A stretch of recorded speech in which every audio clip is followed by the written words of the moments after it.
Investment risk అనేది market ఒడిదుడుకులకు లోబడి ఉంటుంది. ఇన్వెస్ట్ చేసే ముందు అందుకు సంబంధించిన వివరాలను క్షుణ్ణంగా తెలుసుకున్నాకే పెట్టుబడులు పెట్టండి. ఈ కార్యక్రమం నిపుణులు, అనుభవజ్ఞుల సూచనలు, సలహాల మేరకు మాత్రమే నడుస్తుంది. మీ పెట్టుబడులకు ఏబిఎన్ ఆంధ్రజ్యోతి ఎటువంటి బాధ్యత వహించదు.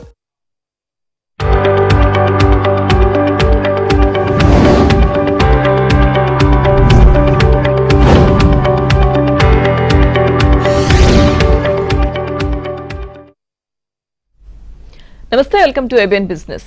దేశీయ స్టాక్ మార్కెట్లు లాభాల్లో ప్రారంభమయ్యాయి. సెన్సెక్స్, నిఫ్టీ లాభాలు ట్రేడ్ అవుతున్నాయి. ఇక Jio financial, Bajaj finance, Bajaj Finserv, Shriram finance, Asian paint షేర్లు లాభాల్లో కొనసాగుతుండగా tech Mahindra, Tata motors, Titan company, Asian bank, Cipla షేర్లు నష్టాల్లో కొనసాగుతున్నాయి. ఇక మార్కెట్స్ కి సంబంధించి తమ విశ్లేషణ అందించేందుకు బిజినెస్ అనలిస్ట్ రత్నాకర్ గారు ఉన్నారు. మాట్లాడదాం. Hello sir, good morning. Good morning అమ్మా. సార్, కాలర్ వెయిట్ చేస్తున్నారు సార్. శ్రీనివాస్ గారు ఒంగోలు నుంచి మాట్లాడదాం. హలో అండి శ్రీనివాస్ గారు. నమస్కారం సార్. నమస్కారం అండి సార్, జిఎం బెవరేజెస్ ఈ రేట్ లో కొనుక్కోవచ్చా లాంగ్ రన్ కి? అదే విధంగా అస్టాల్టా ఎలక్ట్రానిక్స్ ఇది న్యూ ఐపీఓ సార్, ఇది ఏమన్నా కొనుక్కోవచ్చా? శ్రీనివాస్ గారు ఒక నిమిషం శ్రీనివాస్ గారు, మీ టీవీ వాల్యూమ్ మ్యూట్ చేయండి. చేశాను సార్. డిస్టర్బెన్స్ వస్తుంది. అస్టాల్టా ఎలక్ట్రానిక్స్ సార్, న్యూ ఐపీఓ ఇది ఇప్పుడు కొనుక్కోవచ్చా? అదే విధంగా సార్, జిఎం బెవరేజెస్ ఈ రేట్ లో కొనుక్కోవచ్చా సార్? ఈ దీపావళికి వచ్చేసి 2 స్టాక్స్ మిడ్ క్యాప్ లో గానీ స్మాల్ క్యాప్ లో గానీ రికమెండేషన్స్ ఇవ్వండి సార్, దీపావళికి కానుకగా మా అందరికి. వరుణ్ బెవరేజెస్ కొనుక్కోవచ్చు అండి, ఎందుకంటే coming summer is looking very positive overall గా, అండ్ గ్రోత్ ఎక్స్పెన్షన్ కూడా బాగానే ఉంది. మీకు అదర్ 3 స్టాక్స్ లో ఐపీఓలో ఇప్పుడు కరెంట్ గా హోల్డ్ చేయండి సార్, ఎందుకంటే none of the IPO stocks have given positive GMP in the market అనమాట. None of the analyst has recommended. Recent గా చాలా మంది రికమెండ్ చేసింది ఎల్జీ 32% జిఎంపీ ఉంది పోస్ట్ లిస్టింగ్ అన్నారు. It was listed 50% higher. Listing not all stocks have that positive trend, but hold చేయమని అంటున్నాను. Overall గా current market till it will be very stable అండి, it will not be so great. Stocks సంబంధించిన మటుకు మీకు ఇప్పుడు Tata stocks you are seeing lot of Tata stocks are going through a turmoil right now because of the management bandwidth. Other than Tata stocks, sir, banking stocks, NBFC stocks are going to do well. ఎందుకంటే whenever the rate is coming down, మీకు rate reduction జరిగినప్పుడల్లా net interest margins of these banks will go up and drastically they will do better. And NBFCs will have more positive outcome. అందుకనే మీకు ఈ రోజు బజాజ్ ఫిన్సర్వ్ కానీ Bajaj finance కానీ they started doing well. మీరు అటుపక్క ఇన్వెస్ట్ చేస్తే టెక్నికల్ గా నెక్స్ట్ 6 months లో you will see very positive upside sir. Okay sir, next caller ఉన్నారు జయ గారు గుంటూరు నుంచి. హలో అండి. హలో అండి, నమస్తే సార్. నమస్కారం అండి. సార్, VPRPలో 60% loss and LIC housing finance 20% loss లో ఉన్నాయి సార్. హోల్డ్ ఎగ్జిట్ కొంచెం చెప్పండి సార్. LIC హౌసింగ్ ఫైనాన్స్ ఉంచొచ్చమ్మా, it is going to be positive outcome. మీకు ఇది టెంపరీ టర్మోయిల్ మాత్రమే. పీపీది మాత్రమే 50% లాస్ లో అన్నారు. ఇప్పుడు యావరేజ్ చేసుకోవడానికి ట్రై చేయండి, then you will see a positive outcome in 12 months అండి. LIC housing finance no need to do average, it will bounce back in 12 months. So hold the stock both of them అండి. Sir, అయితే ఈ రోజు markets మీద ఏంటి sir మీ analysis? ఏ stocks ఏ విధంగా ఉన్నాయంటారు? నిన్న Jerome Powell in one of the meeting inform చేశారు కదా, రేట్ కట్ చేస్తాము అని చెప్పేసి. ఇనిషియలీ రేట్ కట్ ఉండదు అనుకున్నారు, considering labour issues and other thing rate cut చేస్తా అన్నాడు. Let us turn positive across the world, and I think all the markets were showing very positive sign in spite of China, US issues. మళ్ళీ India Trump మోడీని పిలిచాడు, maybe they turn positive, మనకి తారీఫ్లు ఉండకపోవచ్చు అని అంటున్నారు. On other side technical గా కొన్ని issues ఉన్నాయి, అంటే crossing certain barriers. Sensex, NSE, Nifty కూడా crossing certain barriers, there are certain issues. But consumer కానీ ఇటు క్యాపెక్స్ కానీ ఇటు ఆపర్చునిటీస్ ఇన్ NBFCs కానీ చాలా బాగున్నాయండి. I request people to look at the stocks, keep investing. Gold, silver, I think it has reached their peak.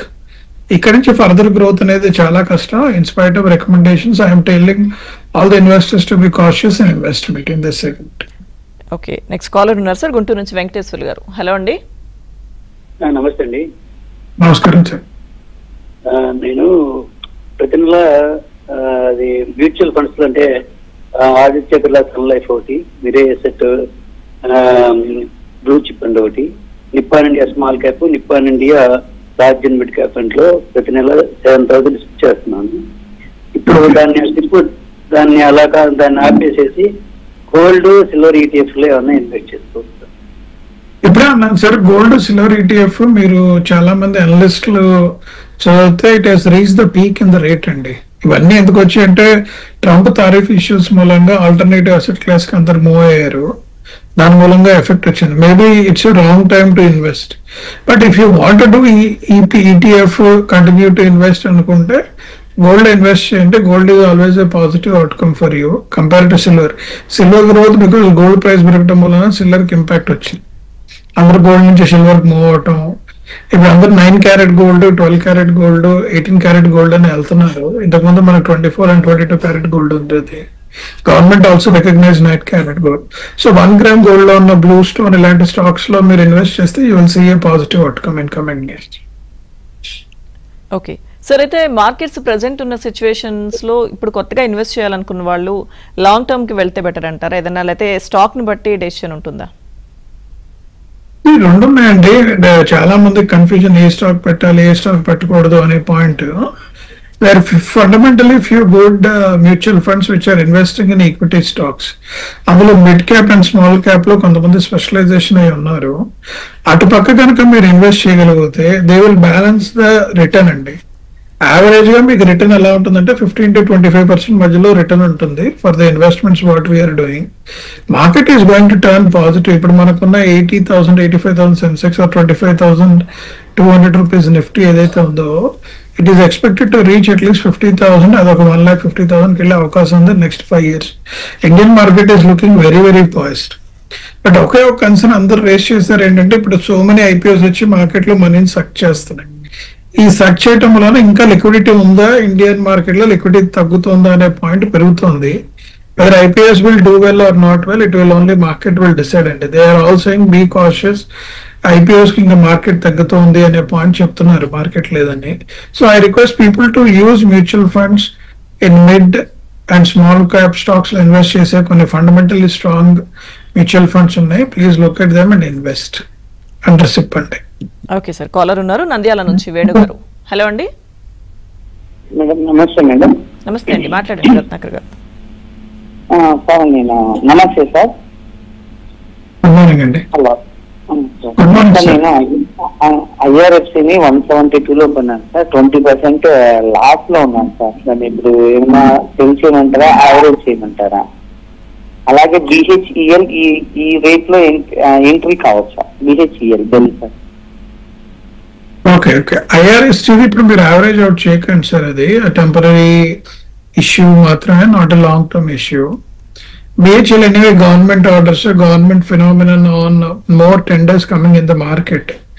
ఇది BHEL మీరు exports కంటే it is more dependent on the Indian government market అండి. Last 6 months లో number of orders which came in the government tender has come down. అందుకని BHEL కి order book బాగానే ఉంది. Order book growth, BHEL value అంతా కూడా order book growth మీద ఉంటుంది, not on revenue or profitability. Order book కొద్దిగా స్లో డౌన్ ఉంది sir as of now. But కొనుక్కోవచ్చు అంటే లాంగ్ టర్మ్ బేస్, అంటే ఒక 3 to 4 years we wanted to see good return అంటే అరౌండ్ 10 to 15% IRR చూసుకుంటే the stock will do better both in terms of dividend and growth. మీరు ఒక growth ఒకటి చూడండి, డివిడెంట్ పే చేస్తారు, గ్రోత్ ఉంటుంది, రెండు కాంబినేషన్ లో you will do 10 to 15% growth in BHEL. Current గా అయితే నేను సజెస్ట్ చేయను మీకు, ఇటు బ్యాంకింగ్ స్టాక్స్ వైపు కానీ ఎన్బిఎఫ్సి స్టాక్స్ వైపు కానీ రమ్మంటున్నాను. ఎందుకంటే you will see a better return compare to this capex related companies today. Maybe after budget will decide how things will change అని. సార్ ఇక్కడ కామెంట్స్ లో అడుగుతున్నారు సార్, టాటా మోటార్స్ బై చేయొచ్చు అని అడుగుతున్నారు. కరెంట్ గా హోల్డ్ చేయండి సార్, ఎందుకంటే 2 issues ఉన్నాయి. Overall EV growth, auto industry is doing well, టాటాకి మంచి కాంపిటీషన్ వచ్చింది. రెండోది టాటా బోర్డ్ లో కొన్ని ఇష్యూస్ నడుస్తున్నాయని పేపర్ లో కూడా వస్తున్నాయి. Until now it is solved, I don't see there is a positive outcome. But if you are a person who wanted to take the opportunity, current rate reduction ఏదైతే జరిగిందో opportunity తీసుకుని future లో growth enjoy చేద్దాం అనుకుంటే if you want take that risk it's a good opportunity to take అండి. Okay, caller ఉన్నారు sir Nellore నుంచి కుసుమ గారు. హలో అండి. Good morning sir. Good morning అమ్మ. విష్ణు ప్రకాష్ 60% లాస్ లో ఉన్నాయండి. విష్ణు ప్రకాష్ ఆర్ పొంగ్లియా. Okay okay. Hold or exit sir? Correct గా ఎగ్జిట్ చేయండి మేడం. ఇది you have to tilt your company, ఎందుకంటే కంప్లీట్ నెగిటివ్ న్యూస్ ఉంది, కంపెనీ డీ గ్రోత్ కూడా ఉంది. I don't feel it will revive at least for next 2 quarters. Current గా loss book చేసుకోండి, వేరే స్టాక్స్ లో పెట్టండి madam. Okay sir. Sir next LG electronics and infinity info system అని అడుగుతున్నారు సార్, అది బై చేయొచ్చా అని చెప్పేసి. ఎల్జీ కొనొచ్చండి, ఎందుకంటే ఇట్స్ దే డిడ్ వెల్, అనుకున్న విధంగానే స్టాక్ కూడా గ్రో అయింది. They came with lower valuation compare to consumer goods. And LG is a mass product, మీకు తెలియదు ఏంటంటే మాసెస్ కి it's a good product to be invested. So you can buy అండి.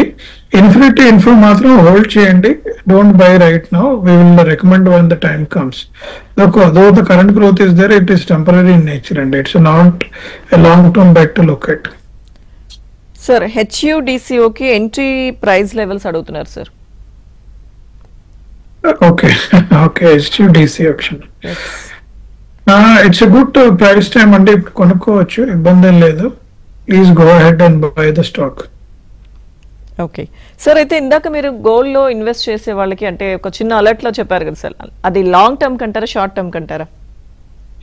Short term I'm not seeing further growth అండి, ఎందుకంటే ఇప్పుడు Trump issues, ఈ wars అన్ని క్లోజ్ అవటము, ఆయన టారిఫ్ ఇష్యూస్ కూడా క్లోజ్ అవుతాయి అందరూ చెప్తున్నారు. నవంబర్ కి it will come to some consensus. But some of the impact Trump ఏదైతే చేశాడో లాంగ్ టర్మ్ కి యుఎస్ కి ఇంపాక్ట్ అవుతుంది అంటున్నారు. అంటే IT stocks, pharma stocks which are largely dependent, అక్కడ కన్స్యూమర్ బేస్ లో ఎఫెక్ట్ అయ్యే అవకాశం ఉంది. గోల్డ్ ఏదైతే గ్రో అయిందో ఇంకా ఎంతకంటే గ్రో అయ్యే అవకాశం లేదండి, ఇంతకుముందు గ్రో సేఫ్ ఎసెట్.